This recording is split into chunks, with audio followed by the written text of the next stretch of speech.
सिख कौन होते हैं?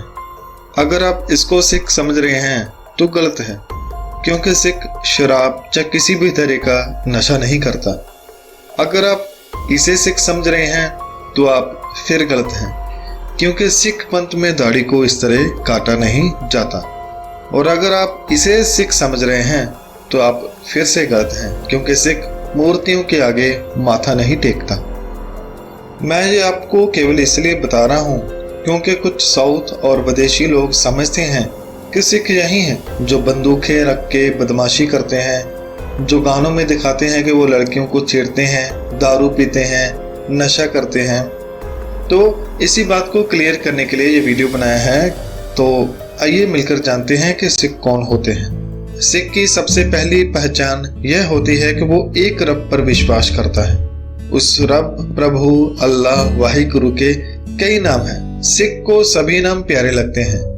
आप उसे राम कहते हैं, बार ब्रह्म कहते हैं, प्रभु कहते हैं या अल्लाह। सिख को किसी नाम से कोई आपत्ति नहीं, क्योंकि सिख को ये सभी नाम प्यारे हैं।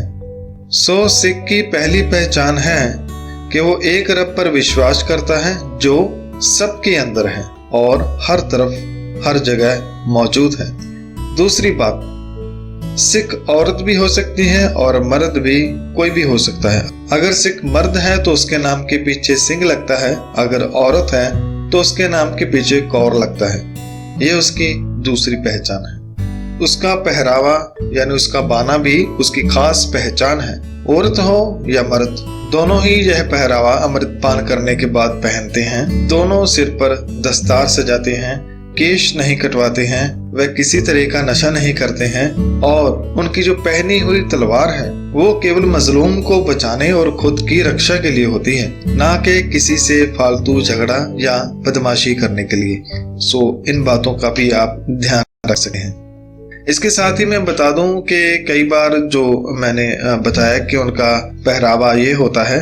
अगर आपको कोई ऐसा पहरावा पहना हुआ सिख दारू पीता हुआ मिले तो उसे सिख ना समझना, क्योंकि सिख नशा नहीं करता। अगर वह गाली गलौज करता दिखे तो समझना कि वो सिख नहीं। अगर वह किसी मूर्ति के आगे सिर झुका रहा है तो समझ जाना कि वो सिख नहीं, क्योंकि सिख केवल गुरु ग्रंथ साहिब जी के आगे ही सिर झुकाता है, गुरु के बताए हुए मार्ग पर ही चलता है। गुरु ग्रंथ साहिब, जिसमें गुरु साहिबान और भक्तों, भट्टों और गुरसिखों की बानी दर्ज है, उसी को मानकर चलता है। एक और बात क्लियर करता चलो कि जरूरी नहीं कि जो पंजाब में रहते हैं वो सभी सिख हैं।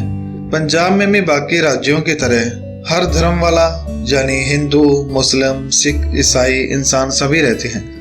और पंजाब में हिंदू भी पगड़ी बांध लेता है, मुस्लिम भी, ईसाई भी। पगड़ी बांधा हुआ हर इंसान सिख नहीं होता। उसकी क्या पहचान होती है मैं आपको बता चुका हूँ। वो नशे नहीं करता, वो आवारागर्दी नहीं करता, लड़कियों की इज्जत से नहीं खेलता बल्कि इज्जत को बचाता है। सिख केवल श्री गुरु ग्रंथ साहिब जी से शिक्षा लेता है और किसी मूर्ति, कब्र आदि के आगे सिर नहीं झुकाता। सिख ना हिंदू है, ना मुस्लिम, ना ईसाई। सिख पंथ एक न्यारा पंथ है जो गुरु नानक जी ने 1469 में शुरू किया और 1699 में गुरु गोविंद सिंह जी ने सिख को अमृतपान करवाकर उसे खालसा बना दिया। आमतौर पर देखा जाता है कि पुराने धर्म वाले कहते हैं कि ये हिंदू है, ये मुस्लिम है, मगर सिख न मूर्ति पूजा करता है, न कब्र पूजता है, न जनेऊ पहनता है, न सुन्नत करता है, क्योंकि दोनों जनेऊ और सुन्नत केवल मर्द कर सकते हैं, औरत नहीं। मगर सिख पंथ में औरत को बराबरी का दर्जा है। और भी बहुत सारे फर्क हैं जिससे सिख की एक अलग पहचान है। इसलिए सिख पंथ एक अलग और न्यारा मगर प्यारा पंथ है जो सबको साथ में लेकर चलता है। सिख दूसरे इंसान को जात, धर्म, नस्ल, देश आदि देखकर किसी तरह का भेदभाव नहीं करता, क्योंकि वह जात या वर्ण आदि को नहीं मानता, वह केवल इंसानियत को मानता है।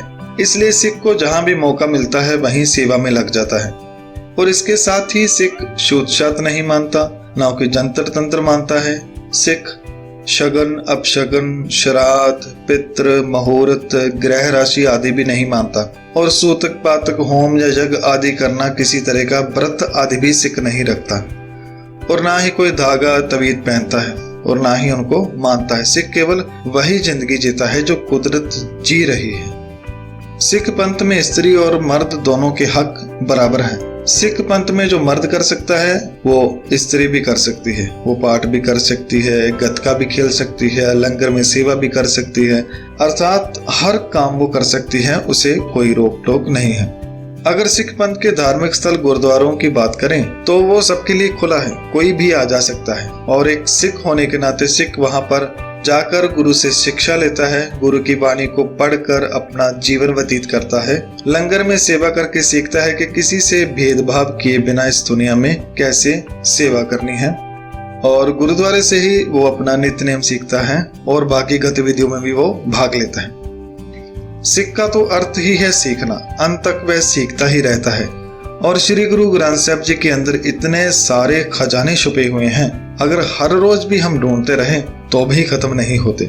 यह समुद्र में छुपे खजानों की तरह हैं, जितना गहरा जाओगे उतने ज्यादा खजाने मिलेंगे। सो सिख हर रोज गुरबानी का पाठ करके उसमें से जीवन रहस्यों को खोजता और विस्मादित रहता है। सिख किसी से बैर नहीं रखता, न डरता है न डराता है। जैसे कि मैंने पहले बताया कि वो श्री गुरु ग्रंथ साहिब जी के बताए हुए हुक्मों के अनुसार ही जीता है। जो गुरु कहता है वैसे ही वह चलता है। सो दोस्तों, अगली बार जब आप कोई गाना या फिल्म देखें तो समझ जाना कि ये सिख है या पंजाबी। पंजाबी पंजाब में रहने वाला होता है, पगड़ी भी बांधता है और बगैर पगड़ी के भी होता है। मगर सिख केवल पंजाब में ही नहीं, दुनिया के हर कोने में मिलेगा और ज्यादातर वहां मिलता है जहां पर मुसीबत है। उनको मलहम लगाने का काम सिख करता है, उन्हें खाने और रहने को देता है, वही सिख है।